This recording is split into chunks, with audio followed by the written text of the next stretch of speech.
अस्सलाम वालेकुम स्टूडेंट्स, आज हमारा नेक्स्ट लेक्चर है सेल साइकिल का। मैंने आपको एसएलओस करवा दिए थे, हाफ एसएलओस हमारे पास रह गए हैं उसके, तो हमने वो आगे कंटिन्यू कर दें। ठीक है, मैंने आपको माइटोसिस और मियोसिस के बीच में कंपैरिजन मैंने स्टार्ट करवाया था और हमारा क्लास का टाइम खत्म हो गया, तो हम वहीं से ही स्टार्ट करेंगे। ठीक है, अब मैं आपको जो टॉपिक करवाती जाऊंगी ना, उसके एसएलओस मैं आपको बताती जाऊंगी। लेकिन मैंने ये सोचा कि जैसे कि हमने आज फर्स्ट टॉपिक पढ़ लिया है, सेल साइकिल हमने पहले पढ़ा था, उसके मैंने आपको एसएलओस आज हम कंप्लीट कर देंगे उसके एसएलओस। ठीक है, और उसके बाद आगे जो मैं आपको टॉपिक्स करवाऊंगी, माइटोसिस है, मियोसिस है, और भी बहुत सारे टॉपिक्स हैं, वो सब जब मैं करवा दूंगी ना, आपको पूरा चैप्टर में कंप्लीट करवाऊंगी। उसके बाद आपने खुद एसएलओस करने हैं, और एसएलओस में अगर जो आपको प्रॉब्लम होगी नेक्स्ट लेक्चर में, वो आप मुझसे पूछोगी कि मिस मुझे इसमें प्रॉब्लम है, इसमें मुझे नीड है समझने की, या क्वेश्चन मुझे ये समझ नहीं आ रहा है इसका आंसर, मैं आपको बता दूंगी। ठीक है, क्योंकि अगर हम ऐसे करेंगे ना कि फर्स्ट टॉपिक कराऊं आपको मैं, उसके एसएलओस करवाऊं, तो फिर इसमें टाइम ज्यादा ले रहा है। ठीक है, टाइम इसमें ज्यादा हमारा वेस्ट हो जाएगा, इसलिए मैं आपको फर्स्ट चैप्टर पूरा समझा दूंगी, और उसके बाद मैं आपको एक 1 डे का टाइम दूंगी, आपने एसएलओस घर पे जाके करने, और जो समझ नहीं आएगा वो आपसे मुझसे पूछ लेना। ठीक है, अब नेक्स्ट जो हम अब देखो, सबसे पहले आपसे कंपैरिजन जो हमने छोड़ा था वहीं से ही मैं स्टार्ट कर देती हूँ। माइटोसिस और मियोसिस से हमने छोड़ा था, वहीं से ही हम करते हैं।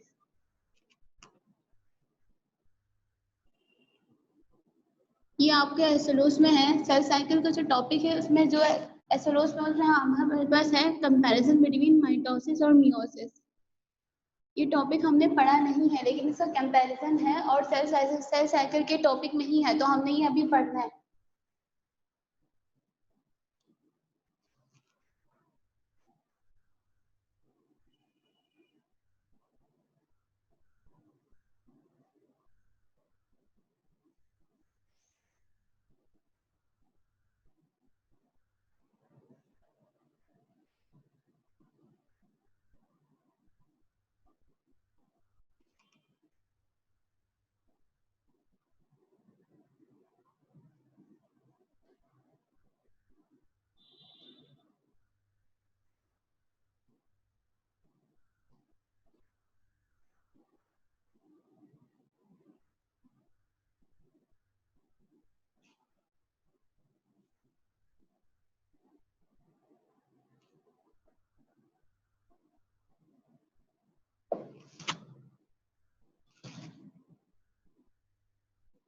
ये आप अपने पास लिख लेना, ताकि आपको बाद में बार बार ढूंढना ना पड़े। ठीक है, बुक में आपने इसको फिर आप इसको बुक में पॉइंट्स में भी मार्क कर सकती हो, जब मैं आपको माइटोसिस और मियोसिस का प्रोसेस समझा दूंगी नेक्स्ट लेक्चर में, हमने वही करना है। अब देखो, मैं आपको इसके एसएलओस करवा रही हूँ, फिर बाद में हम वापस आपको समझाना पड़ेगा, तो इसमें टाइम ज्यादा लग रहा है, इसलिए मैं आपको पूरा चैप्टर समझा दूंगी, और बाद में अगर एसएलओस में अगर आपको प्रॉब्लम होगी, आप मुझसे पूछ लेना कि मिस मुझे इसमें क्वेश्चन समझ नहीं आ रहा, मैं आपको समझा दूंगी। क्योंकि जब हम पूरा चैप्टर कवर कर लेंगे, तो मुझे नहीं लगता कि कोई ऐसा क्वेश्चन होगा जो आपको समझ ना आए, लेकिन फिर भी अगर आपको समझ ना आए कि 1-2 क्वेश्चंस आप मुझसे पूछ लो, ठीक है, मैं आपको बता दूंगी।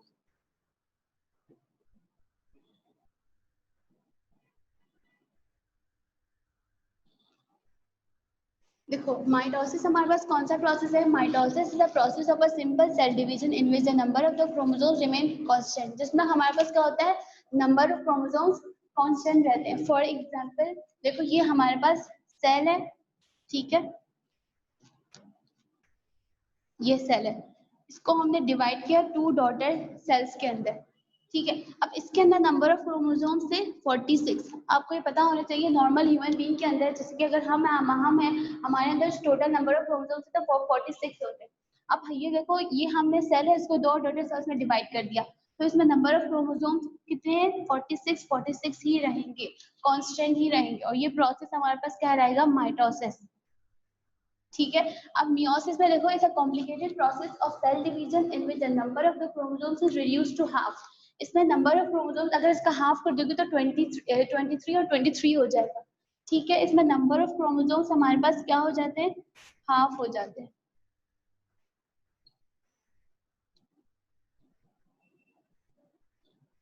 ठीक है, ये हमारे पास माइटोसिस का प्रोसेस है, और ये हमारे पास मियोसिस का प्रोसेस है। ये फिगर अपने पास बना लो, ताकि ये इस फिगर से आपको समझने में आसानी होगी। फर्स्ट पॉइंट जो हमारे पास कंपैरिजन होगा ना, वो हमारे पास ये वाला पॉइंट है, इसको आप स्क्रीनशॉट ले लो, जल्दी से लिख लो। आपको ये फर्स्ट पॉइंट समझ आ गया है? मुझे चैट बॉक्स में लिख के बताओ यहाँ तक समझ आ गया, मैं आगे बढ़ूं।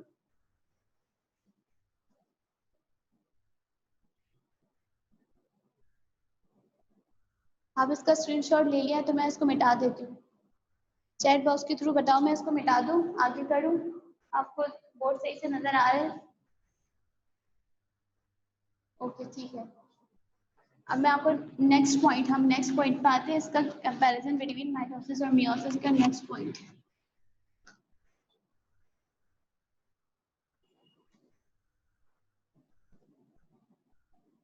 नेक्स्ट हमारे पास क्या है? सोमैटिक सेल्स अंडरगो माइटोसिस,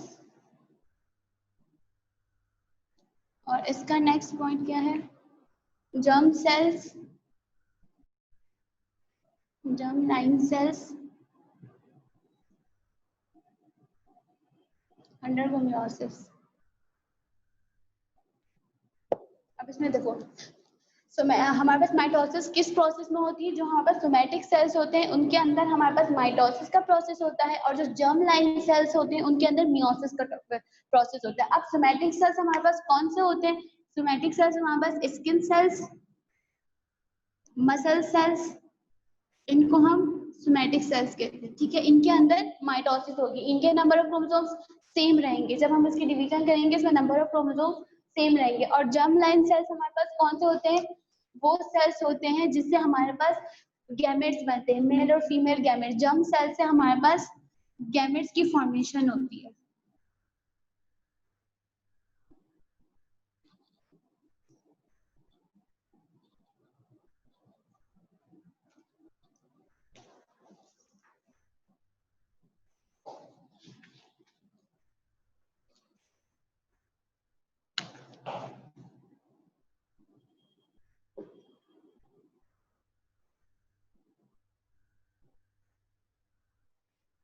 ठीक है, सोमैटिक सेल्स में हमारे पास माइटोसिस का प्रोसेस होता है, जर्म सेल्स में हमारे पास मियोसिस का प्रोसेस होता है। सोमैटिक सेल्स कौन से होते हैं? स्किन सेल्स होते हैं, मसल सेल्स होते हैं, और जो जर्म लाइन सेल्स होते हैं वो कौन से सेल्स होते हैं? जिससे हमारे पास गैमेट्स बनते हैं, मेल और फीमेल गैमेट्स हमारे पास आ गया, ये हमारे पास जर्म सेल से बनते हैं। अब हमारे पास जो नेक्स्ट पॉइंट है इसका आप स्क्रीनशॉट ले लो, आपको ये चीजें अपने पास स्क्रीनशॉट ले लो, अपने नोट्स बना लेना, उसमें जो मैं एसएलओस अगर जो आपको समझ नहीं आएंगे वो मैं आपको बताऊंगी, उसमें लिख लेना। जो भी एसएलओस है ना, आप जो मैं टॉपिक करा रही हूँ उसके रिलेटेड जो एसएलओस है उसको बुक में मार्क करती जाओ और उसको लर्निंग स्टार्ट कर दो।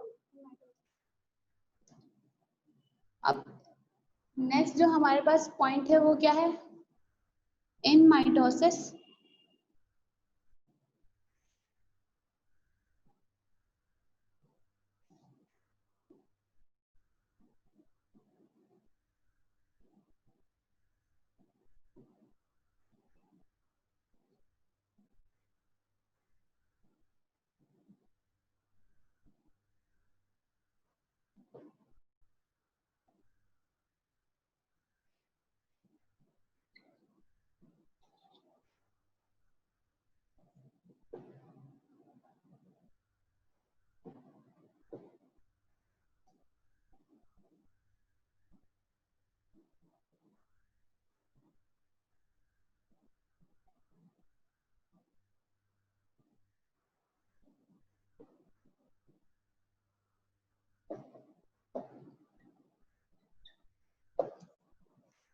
देखो, अब जो हमारे पास थर्ड पॉइंट है वो क्या है? In mitosis only 2 daughter cells are produce from single cells, और in meiosis the mother cell divides into 4 daughter cells. अब देखो यहाँ जो मैंने पहले फिगर में आई थी उसमें देखो, जो हमारे पास माइटोसिस में क्या होता है? 2 सेल्स में डिवाइड होता है, 2 सेल्स में डिवीजन होती है, ठीक है। ये हमारे पास सेल है, ये 2 सेल्स में डिवीजन हो गई। और मियोसिस में हमारे पास क्या होता है? 4 सेल्स में डिवीजन होती है। मैंने उसमें आपको एग्जांपल सिर्फ 2 की दी थी, लेकिन आपको पता होना चाहिए कि आपको मियोसिस के अंदर जब हमारे पास मदर से डिवीजन होती है इसमें, तो हमारे पास जस्ट डॉटर सेल्स कितने बनते हैं? 1 2 3 4। इसमें नंबर ऑफ क्रोमोसोम्स कितने? उनके हाफ हो जाएंगे, 23 23 23। ठीक है। और इसमें नंबर ऑफ क्रोमोसोम्स 46 क्योंकि ये माइटोसिस का प्रोसेस है। ठीक है। Third point, in mitosis 2 daughter cells are produced from single cells. ठीक है। और in meiosis the mother cell divide into 4 daughter cells के अंदर। यहाँ तक आपको समझ आ गया? इसका स्क्रीनशॉट ले लो।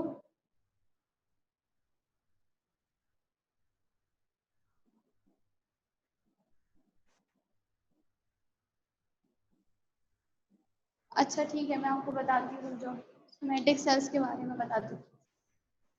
ये वाला थर्ड पॉइंट समझ आ गया?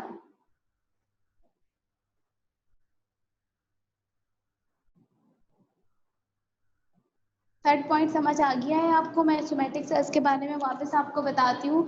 जो आप कह रही हो वो सही ही है कि हमारे पास सोमेटिक सेल्स होते हैं वो स्किन और मसल्स के सेल्स होते हैं, सिर्फ और सिर्फ स्किन और मसल्स के सेल्स होते हैं। और जो जर्म लाइन सेल्स होते हैं वो गैमेट्स फॉर्मेशन में हमारे पास काम होते हैं, जो गैमेट्स बनाते हैं। ठीक है। और यहाँ और कुछ पूछना है? सोमेटिक सेल्स होंगे ना, वो स्किन और मसल के सेल्स ही होते हैं। और जो हमारे पास जर्म लाइन सेल्स हैं वो हमारे पास गैमेट्स के फॉर्मेशन में काम आते हैं, जिससे हमारे पास मेल और फीमेल गैमेट्स बनते हैं। यहाँ तक ये तीनों पॉइंट्स क्लियर है आपको? मुझे बताओ, अब और कुछ समझ नहीं आ रहा? थर्ड पॉइंट समझ आ गया?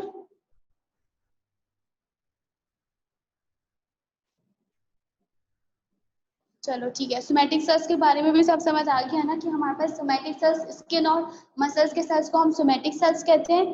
ठीक है। और उसके अंदर माइटोसिस होगा, सिर्फ और सिर्फ माइटोसिस, उसमें मियोसिस का प्रोसेस नहीं होगा। ये 3 पॉइंट्स हमारे पास हो गए। अब हमारे पास इसका लास्ट पॉइंट है।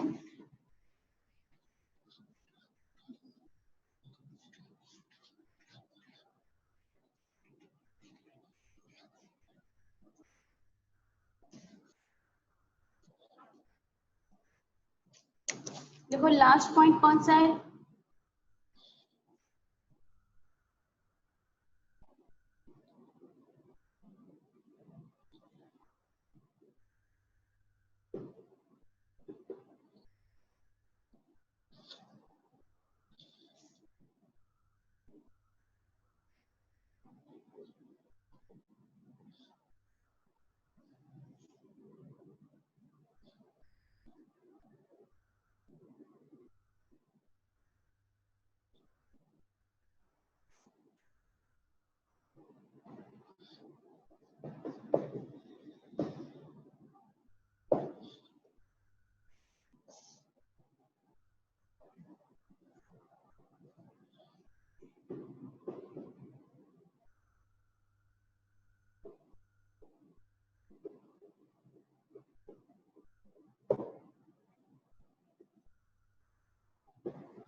अब देखो 4 पॉइंट हमारे पास क्या है? माइटोसिस का जो प्रोसेस होता है वो हमारे पास हेल्प करता है किस चीज में? इन the formation of repair of the new sales of tissues and the organs of the body.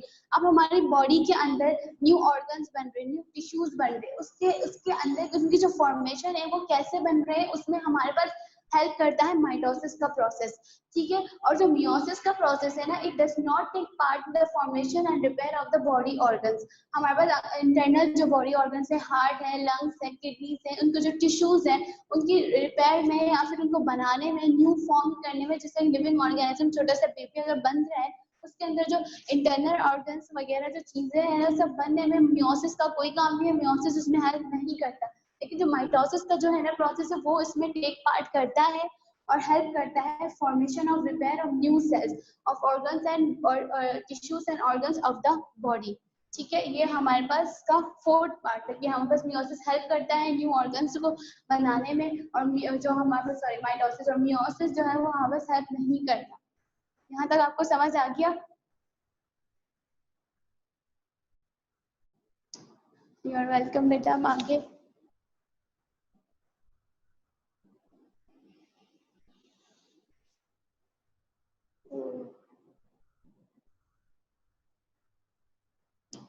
देखो मियोसिस हमारे पास क्यों टेक पार्ट क्यों नहीं करता formation and the repair of the body organs, ठीक है। मियोसिस देखो, मियोसिस हमारे पास वो कौन सा प्रोसेस था जिसके अंदर हमारे पास जो लिविंग जो सेल्स है वो 4 में डिवीजन होती है, ठीक है, उसमें 4 डॉटर सेल्स में डिवाइड होता है, तो इसकी वजह से इसके अंदर इसी फॉर्मेशन में और रिपेयर में हमारे पास बॉडी ऑर्गन्स के हेल्प नहीं करता, ठीक है। ये और कुछ पूछना है?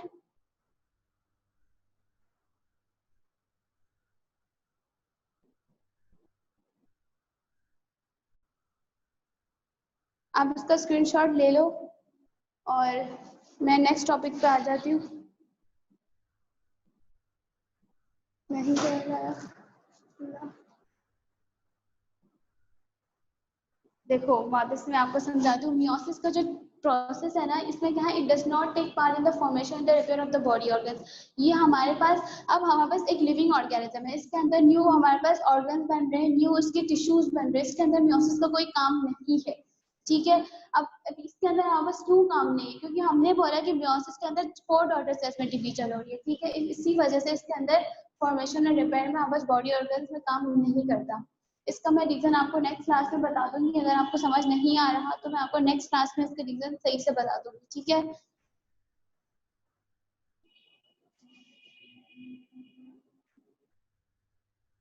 ओके ठीक है, मैं आपको नेक्स्ट क्लास में इसका आंसर बता दूंगी। अब आप नेक्स्ट यहाँ तक और कुछ पूछना है, इसके अलावा और कुछ पूछना है? कोई फर्स्ट सेकंड पॉइंट या थर्ड पॉइंट में कोई प्रॉब्लम है आपको?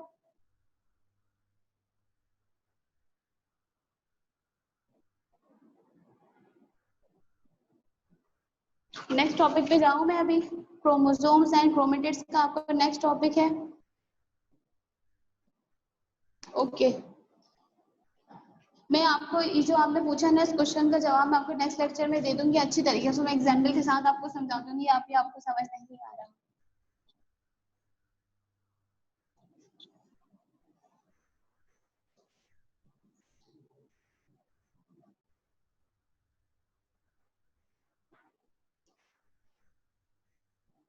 अब देखो नेक्स्ट हमने क्या कंपैरिजन पढ़ना है, नेक्स्ट जो हमारे पास डिफरेंस है वो किसमें है, क्रोमोसोम्स और क्रोमेटिड्स के बीच में। जब मैं आपको सेल साइकिल पढ़ा रही थी उस टाइम मैंने आपको बताया था क्रोमेटिड्स हमारे पास क्या होते हैं, क्रोमोसोम्स हमारे पास क्या होते हैं, ठीक है, हमने पढ़ा था। कौन से आप मुझे अब आप मुझे बताओ कि हमने कौन से फेज में पढ़ा था कि डुप्लीकेशन ऑफ क्रोमेटिड्स होता था, जिसमें डुप्लीकेशन ऑफ क्रोमोसोम्स कौन सी फेज में होता था, याद है आपको? चैट बॉक्स के थ्रू बताओ मुझे कौन से फेज में डुप्लीकेशन ऑफ क्रोमोसोम्स हमने पढ़ा था, याद है या नहीं? मैं आपको वापस रिपीट कर देती हूँ अगर आपको याद नहीं आ रहा तो।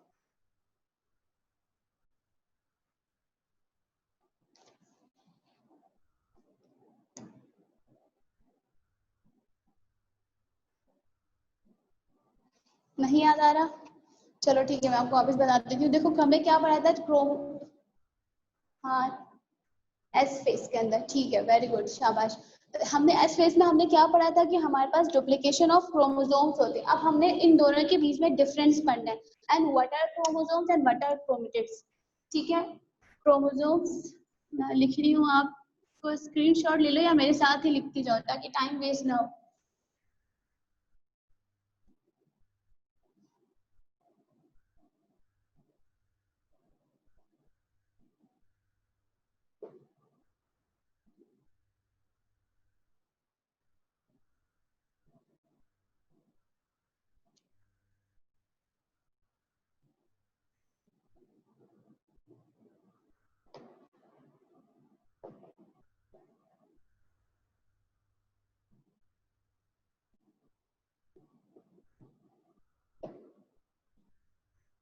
साथ साथ लिखते जाओ ताकि टाइम वेस्ट ना हो।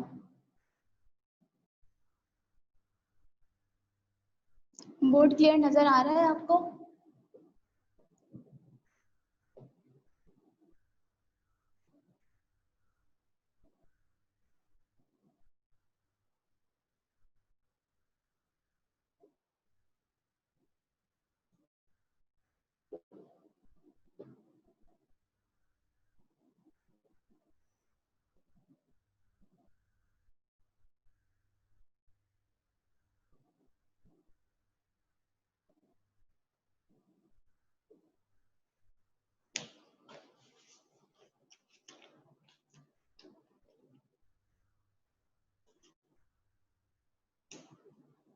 अब देखो फर्स्ट हमारे पास क्या है, what are chromosome? Chromosomes is a coil thread like structure that contains genetic material of the living organisms. Chromosomes का स्ट्रक्चर देखो कुछ ऐसा होता है, वहाँ बस यूं करके, हाँ बस इसका स्ट्रक्चर होता है, ठीक है। इसका स्ट्रक्चर हम, ड्राइंग इतनी अच्छी नहीं है तो आप देख लेना थोड़ा सा। देखो क्रोमोसोम्स हमारे पास क्या हो, वो कॉइल थ्रेड लाइक स्ट्रक्चर्स होते हैं, ठीक है, जो हमारे पास क्या है, that contain genetic material of N organisms, जिसके अंदर ऑर्गेनिजम्स के जीन्स प्रेजेंट होते हैं, ठीक है। अब जेनेटिक मटेरियल में हमें क्या है, वो हमारे पास कैरेक्टरिस्टिक जो हमारे पास एक, अब हमारे पास पेरेंट्स से हमारे पास एक न्यू लिविंग ऑर्गेनिजम्स के अंदर जो जीन्स जाते हैं वो किसके थ्रू जाते हैं, क्रोमोसोम्स के थ्रू जाते हैं, क्योंकि हमारे पास क्रोमोसोम्स के अंदर क्या है, genetic material of living organism, ठीक है। अब क्रोमेटिड्स क्या है, इन दोनों के बीच में डिफरेंस आपको पता होना चाहिए, ठीक है। ये पूरा, अब ये पूरे स्ट्रक्चर को आप क्या बोलोगी, ये क्रोमोसोम है, ठीक है। अब क्रोमेटिड्स में देखो, a chromatid is one of the two identical component that make a duplicated chromosome. अब क्रोमेटिड हमारे पास क्या है, टू आइडेंटिकल कंपोनेंट्स, एक दूसरे के बिल्कुल सेम होंगे, लेकिन क्रोमोसोम्स हमारे पास सेम नहीं होते, क्योंकि ये हमारे पास एक फीमेल से आता है, एक मेल से आता है, ये डिफरेंट होते हैं। लेकिन क्रोमेटिड जो हमारे पास क्या है, एक दूसरे से बिल्कुल आइडेंटिकल होंगे, that make a duplicated chromosome. यही देख लो, ये जो दो है ना, ये जो part, half part of the chromosome, इसको हम सिस्टर क्रोमेटिड्स कहते हैं, जो हमने एस फेस में पढ़ा था। और ये जो पार्ट होगा ना, इन दोनों को, इस पार्ट को हम क्रोमेटिड कहते हैं, ठीक है। इस chromatid is one of the two identical component. देखो ये दोनों एक दूसरे के स्ट्रक्चर बिल्कुल इनका सिमिलर है, एक दूसरे के सेम है, that make up a duplicated chromosome. अब ये जब दो क्रोमेटिड्स मिलते हैं ना, तो हमारे पास एक क्रोमोसोम का स्ट्रक्चर बनता है, ठीक है। ये हमारे पास मेन डिफरेंस है क्रोमोसोम्स और क्रोमेटिड के दरमियान। समझ आ गया ये? जल्दी बताओ मुझे, चैट बॉक्स के थ्रू ये समझ आ गया?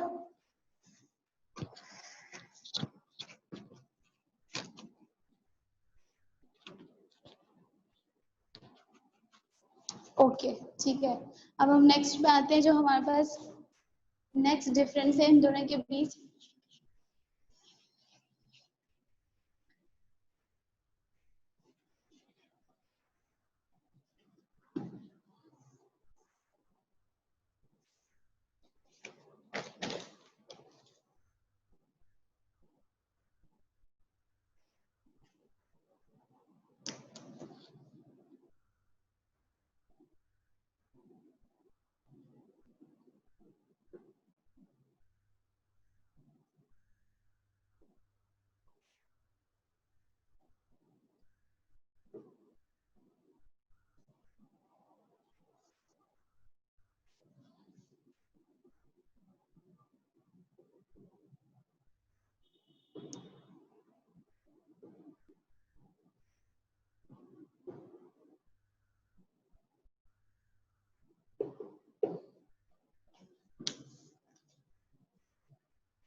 अब देखिए क्रोमोसोम्स में क्या है, हमने आपको बताया क्रोमोसोम्स कैरी जेनेटिक मटेरियल। जो सेकंड डिफरेंस में इसमें क्या है कि हमारे पास क्रोमोसोम्स कैरी करते हैं जेनेटिक मटेरियल, जो हमारे पास पेरेंट्स से न्यू ऑफस्प्रिंग में जाता है, तभी तो उसके अंदर ऑफस्प्रिंग के अंदर न्यू न्यू चेंजेस हमारे पास आती है। वो जीन्स कैसे कैरी करते हैं, क्रोमोसोम्स लेकर जाते हैं, ठीक है। हमने पढ़ा था क्रोमोसोम्स डिवाइड होते हैं, डॉटर सेल्स में जाते हैं।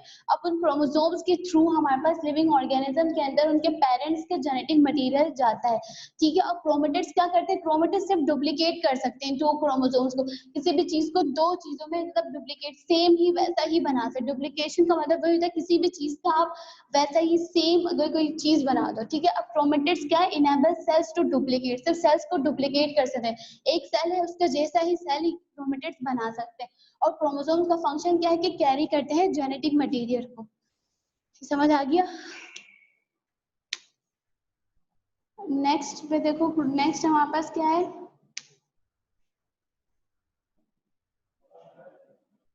नेक्स्ट देखो, नेक्स्ट जो पॉइंट है,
अब देखो नेक्स्ट जो हमारे पास पॉइंट क्या है, chromosomes are not exact copy of each other, one copy of genes come from each parent.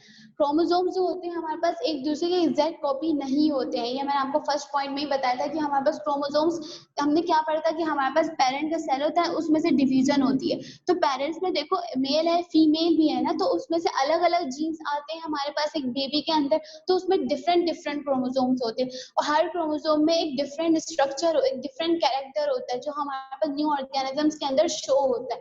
लेकिन जो सिस्टर क्रोमेटिड्स होते हैं are exact copy of each other. जो हमने यहाँ पे अभी बनाया था, ये क्रोमोसोम्स हमने जो अभी बनाया था, उसमें जो ये सिस्टर क्रोमेटिड्स है ना, ये दोनों एक दूसरे के एग्जैक्ट कॉपी होते हैं, ठीक है, एक बिल्कुल सेम होते हैं। लेकिन जो क्रोमोसोम्स है वो एक दूसरे के एग्जैक्ट कॉपी नहीं होते हैं, क्योंकि वो डिफरेंट डिफरेंट मेल और फीमेल पेरेंट्स आते हैं। हर एक जीन एक मेल से आया, एक फीमेल से आया, ठीक है। और ऐसे ही हमारे पास एक न्यू लिविंग ऑर्गेनिज्म के अंदर डिफरेंट स्ट्रक्चर शो होते हैं। समझ आ गया आपको ये? यहाँ पे हमारे पास क्रोमोसोम और क्रोमेटिड्स के बीच में जो कंपैरिजन था कंप्लीट होता है। ये समझ आ गया? बताओ मुझे। ठीक है, अब देखो नेक्स्ट जो कंपैरिजन है ना एसोलोस में, वो रहेगा compare difference between the haploid and the diploid sales. ये भी आपको पता होना चाहिए, ये भी आपका एसोलोस में है, ये भी हमने आज ही करने हैं। ये लास्ट है, इसके बाद हमारा सेल साइकिल के एसोलोस कंप्लीट हो जाएंगे। मतलब हमने एक टॉपिक कर लिया था और उसके एसोलोस हम कंप्लीट कर देंगे। अब नेक्स्ट में मैं कैसे कराऊंगी, मैंने आपको पूरा चैप्टर समझाना है, एसोलोस आपने खुद करने। जो समझ नहीं आएगा आप मुझसे नेक्स्ट लेक्चर में पूछोगी, ठीक है। मैं आपको पूरा 1 डे दूंगी, जो आपको समझ नहीं आएगा कि मिस मुझे समझ नहीं आ रहा है, इसमें प्रॉब्लम है, तो you can ask me, okay. Haploid और डिप्लॉइड सेल्स, ये इजी है, इतना मुश्किल नहीं है। इसको पढ़ के ही आपको समझ आ जाना चाहिए, आपने 9 में ये चीजें पढ़ी है। देखो हैप्लॉइड का मतलब क्या है, हाफ नंबर ऑफ क्रोमोसोम्स।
अब देखो इसमें फर्स्ट पॉइंट हमारे पास क्या है,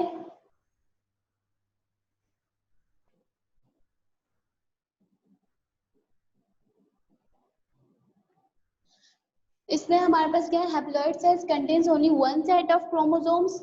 आपको स्क्रीन नजर आ रही है बेटा? स्क्रीन शो हो रही है सही से? ठीक है। Haploid cells contain only one set of chromosomes and diploid sales on the name indicates contain two set of chromosomes. अब देखो हैप्लॉइड सेल्स हमारे पास कौन से सेल्स होते हैं जिनके अंदर नंबर ऑफ क्रोमोसोम्स हाफ होंगे, 23 हमारे पास होंगे। एन एन जो है ना, अब आगे जो भी टर्म्स आएंगी ना, एन आपको वो रिप्रेजेंट करेगा हैप्लॉइड सेल्स को।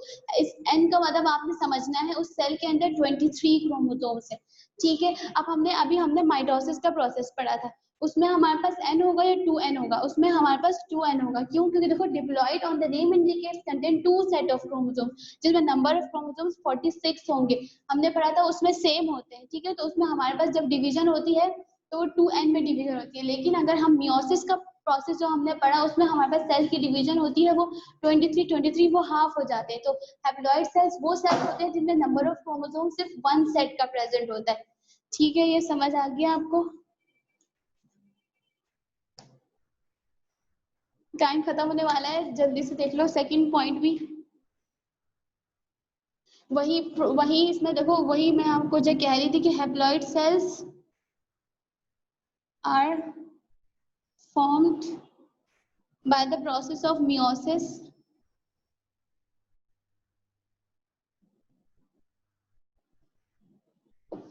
or diploid cells are formed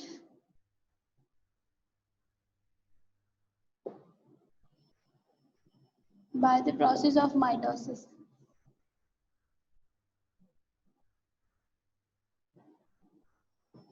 ठीक है, ये दोनों पॉइंट आपको समझ आ गए?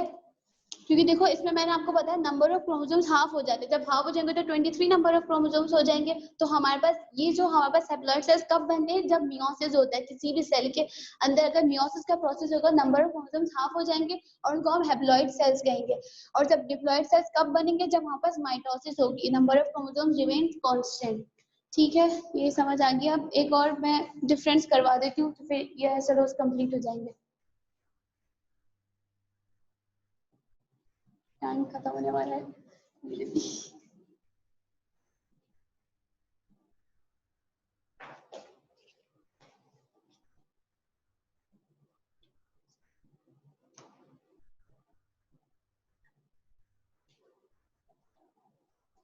हैप्लॉइड सेल्स की एग्जांपल हमारे पास गैमेट्स की एग्जांपल है।